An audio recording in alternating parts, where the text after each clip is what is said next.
দর্শক, আপনাদের সবাইকে স্বাগত নন্দন সরাসরিতে আমরা যুক্ত আছি আপনাদের সাথে ঢাকা বিশ্ববিদ্যালয়ের রাজু ভাস্কর্যের পাদদেশ থেকে।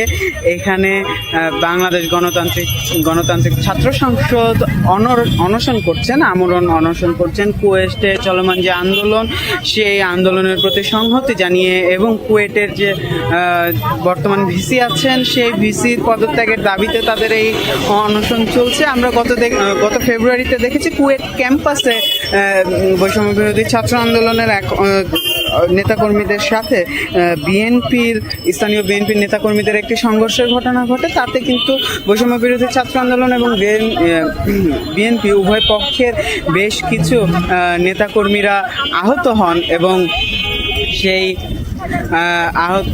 সেই ঘটনার পরে কুয়েট ক্যাম্পাসে ছুটি ঘোষণা করা হয় এবং কিছু শিক্ষার্থীদের বিরুদ্ধে মামলা দেওয়া হয় এবং তাদের বহিষ্কারের হুমকি দেওয়া হয়।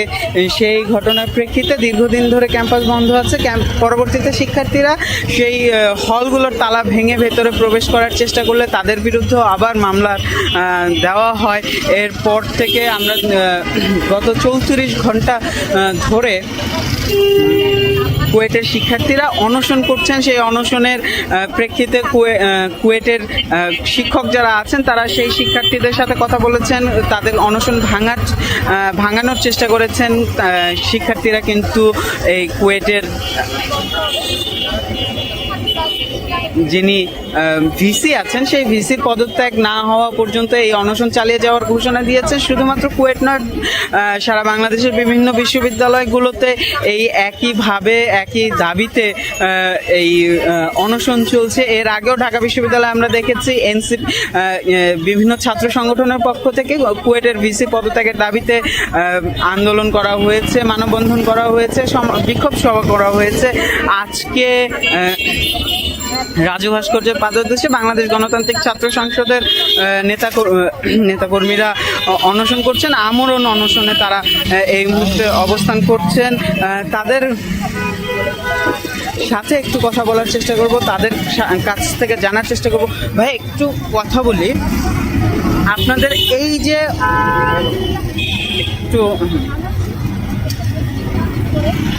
এই যে অনশন, এই অনশনটা সম্পর্কে একটু আমাদের বলবেন।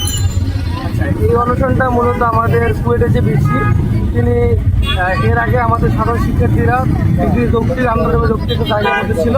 ওই যৌক্তিক জায়গা থেকে তারা ছাত্রদল এবং স্থানীয় যারা ছিল মানে বিএনপি ক্যাডার, তাদের যারা আক্রমণের শিকার হয়।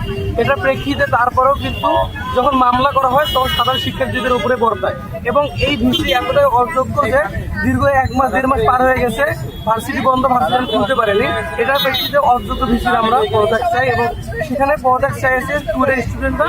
সেটার প্রেক্ষিতে আমরা ঢাকা ইউনিভার্সিটিতে তাদের পক্ষ থেকে এবং তাদেরকে সংহতি জানিয়ে আমরা এখানে আমরণ অনশন করতে, আমরা প্রতীকী অনশন ছিলাম।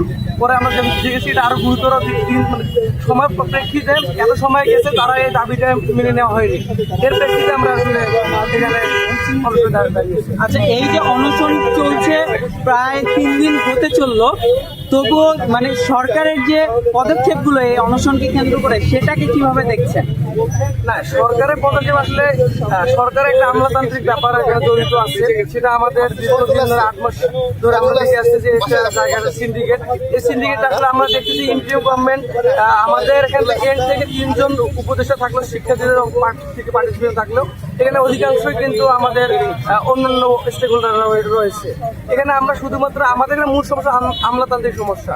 একজন উপদেষ্টা চাইলে অনেক কিছু করতে পারে না, এখানে আমলা ধরতে হয়, এখানে প্রশাসন আছে তাদেরকে মেনটেন করতে হয়। এখানে মূলত প্রশাসনিক যে সমস্যাগুলো আছে, এই সমস্যাটা আসলে মূল সমস্যা। এইটা আমরা উৎপাদ করতে পারলে এটা সমাধান খুব জরুরি হয়ে যেত, কিন্তু এই সমাধানটা আসলে হয়নি। এটা হলো মূলত সমস্যাটা। আমরা আসলে এখান থেকে ওই ইনফ্লুয়েন্স পাইনি। আমরা জানি আমাদের যে 3 জন উপদেষ্টা রয়েছে বা 3 জন আমাদের প্রতিনিধি রয়েছে সরকারে, তারা এখন পর্যন্ত অবগত, কিন্তু তারাও এখানে অসহায় আমাদের যতটুকু মনে হয় এখানে। আচ্ছা, একটু ভাইয়া আপনার সাথে একটু কথা বলতে চাবো। শুধুমাত্র ঢাকা বিশ্ববিদ্যালয় নয়, সারা বাংলাদেশের প্রায় সকল বিশ্ববিদ্যালয় এই কুয়েটের ভিসির পদত্যাগের দাবিতে আন্দোলন করছে, অনশন করছে, প্রকৃতি অনশন করছে। তবুও কেন পদত্যাগ করতে বা তাকে বহিষ্কার করতে এত সময় লাগছে বলে মনে করেন? আমরা মনে করি যে যারা প্রথমত আক্রমণটা যারা করেছে আজকে আপনার বিশ্ববিদ্যালয় দখলদারিত্ব এই সন্ত্রাসী গ্রুপ কারা করেছে আমরা জানি। এই রাজনৈতিক দলের ছত্রছায়া থেকে এই ডিসিকে নিয়োগ দেওয়া হয়েছে। এই ডিসি তাদেরই একটা এজেন্ডা বাস্তবায়ন করতেছে, এটা ওপেন। এই শক্তি আপনার হচ্ছে এই ডিসিকে তার ছত্রছায়া শক্তিশালী করতেছে। এই শক্তির বলয়ে থেকে ডিসি নিজেকে আরো শক্তিশালী মনে করতেছে। সে জায়গায় দাঁড়িয়ে সে এখনো ছাত্র সমাজকে পুরো আঙ্গুল দেখে নির্লজ্জের মতো সে ক্ষমতায় টিকে রয়েছে। আমরা মনে করি এই রাজনৈতিক দলের ছত্রছায়া বা তাদের মেকানিজমে এই ডিসি টিকে রয়েছে। আচ্ছা, আপনাদের এই অনশন কতক্ষণ চলবে, কতক্ষণ থাকছেন? আমাদের এই অনশন আমাদের শুরু করেছিলাম যৌক্তিক দাবির জন্য। দাবি নাই, আমাদের অনশন তো শেষ হওয়ার কোনো সুযোগ নাই। আমাদের কুয়েটের ভাইরা যতক্ষণ অনশন করতেছে, যতক্ষণ পর্যন্ত তাদের দাবি আদায় না হচ্ছে, আমরা ততক্ষণ পর্যন্ত তাদের পক্ষে সমর্থন জানিয়ে অ্যাটলিস্ট দেখাতে চাই যে পুরো বাংলাদেশের আর কেউ না হইলেও ঢাকা বিশ্ববিদ্যালয় অ্যাটলিস্ট তাদের পক্ষে রয়েছে। সেই জায়গা থেকে তারা যতক্ষণ না পর্যন্ত দাবি আদায় হচ্ছে তাদের, আমরা তাদের পক্ষে ততক্ষণ পর্যন্ত থেকে যাবো। আচ্ছা, কুয়েট শিক্ষার্থীদের যে অনশন চলছে, এর আগেও একটা সংঘর্ষের ঘটনা ঘটেছে, আর আপনাদেরও অভিযোগ আছে, আর আমরাও এটা দেখেছি যে তাদের বিরুদ্ধে বিভিন্ন সময় মামলা দেওয়া হচ্ছে। এখন কি মনে করেন তারা কতটুকু নিরাপদ, তারা কতটুকু নিরাপত্তায় থেকে তাদের এই আন্দোলন চালিয়ে যেতে পারবে? দেখুন যে তাদের উপর তো ওপেনলি মানে একটা বিশ্ববিদ্যালয় যেখানে মানে বাইরে থেকে বহিরাগত সন্ত্রাসী এসে আক্রমণ করে স্থানীয়, সে জায়গায় সে বিশ্ববিদ্যালয় তো এমনিতে আনসিকিউর একটা জায়গা। মানে বিশ্ববিদ্যালয় একটা প্রতিষ্ঠান, একটা সর্বোচ্চ প্রতিষ্ঠান। সে জায়গায় মেধাবী শিক্ষার্থীদের যদি তাদের যদি সিকিউরিটি দিতে না পারেন, তাদের যে প্রধান অভিভাবক যে ভিসি সাহেব, তিনি তো নিজেই একটা মনে করেন যে সন্ত্রাসীদের মদতদাতা, সন্ত্রাসীদের আশ্রয়দাতা। সে জায়গায় আমি মনে করি আমাদের ভাইয়েরা কোনোভাবে সে নিরাপদ না। প্রথমত তারা নিজেরা আমরণ অনশনের মাধ্যমে নিজেদের তারা আজকে মেডিকেলে ভর্তি করতেছে। তাদের যে আক্রমণের শিকার হবে না সেটা তো বলা যায় না, তারা যে কোনো সময় আক্রমণের শিকার হতে পারে। তবে তারা যেন আর কোনো আক্রমণের শিকার না হয় সে জায়গা থেকে আমরা এই জায়গায় আমরণ অনশনে ডাক দিয়েছি। এবং যদি লাগে পুরো বাংলাদেশে আবারও একটা জুলাই বিপ্লব হয়ে যাবে, তবুও আমাদের ভাইদের আমরা যেতে দিব না। আচ্ছা, ধন্যবাদ। আমরা কথা বলছিলাম কুয়েটের এই ঢাকা বিশ্ববিদ্যালয়ের দুজন শিক্ষার্থীর সাথে। তারা জানাচ্ছিলেন তাদের আন্দোলনের কথা, তাদের দাবির কথা, ঠিক কী কারণে তাদের এখনো এই যে কুয়েটের ভিসির পদত্যাগের দাবিতে তাদের কেন এই যে অনশন সেটি এখনো চালিয়ে যেতে হচ্ছে। 1 মাস পেরিয়ে গেছে, 1 মাসের বেশি সময় পেরিয়ে গেছে। এই যে কুয়েটে যে সংঘর্ষের ঘটনা, সেই ঘটনার প্রেক্ষিতে ক্যাম্পাস এখনো বিশ্ববিদ্যালয় কর্তৃপক্ষ খুলে দেয়নি। ক্যাম্পাস এখনো বন্ধ আছে। ক্যাম্পাসের তালা ভেঙে শিক্ষার্থীরা প্রবেশ করেছে। যেমনটা আমরা বলছিলাম, শুধুমাত্র কুয়েট নয়, খুলনা বিশ্ববিদ্যালয়, সাবিক, ঢাকা বিশ্ববিদ্যালয় সহ বাংলাদেশের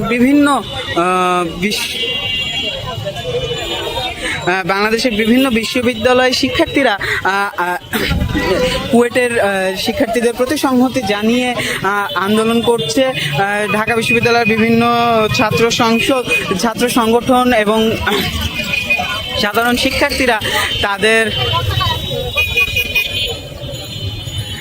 তাদের এই যে অনশন, তাদের যে কুয়েটের ভিসির পদত্যাগের দাবিতে তারা আন্দোলন চালাচ্ছে।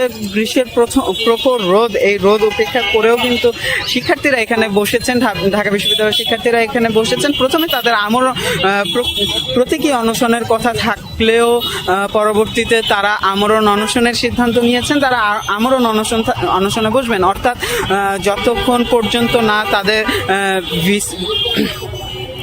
কুয়েটের খুলনা প্রকৌশল বিশ্ববিদ্যালয়ের ভিসি যতক্ষণ না পদত্যাগ করছেন বা তাকে বহিষ্কার করা হচ্ছে, ততক্ষণ তারা তাদের এই যে অনশন, সেই অনশন চালিয়ে যাওয়ার ঘোষণা দিয়েছেন। আমরা দেখছি যে তাদের এই অনশনের জন্য এই জায়গাটিতে প্যান্ডেল করার চেষ্টা চলছে, প্যান্ডেল করার প্রস্তুতি চলছে। বাঁশ দিয়ে চারপাশে, যেহেতু প্রচণ্ড রোদ, এই রোদের মধ্যে বসে থাকাটাও বেশ মুশকিল। এখন পর্যন্ত তারা ছাতা ব্যবহার করে তারা এখানে বসেছেন।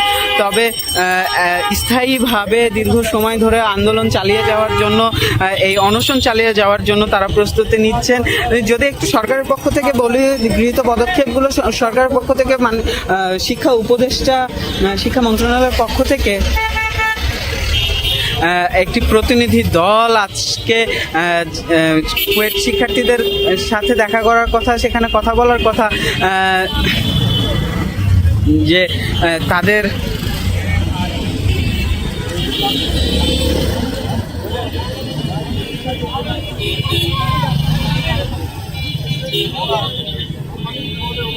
তাদের দাবির বিষয়ে কথা বলার কথা।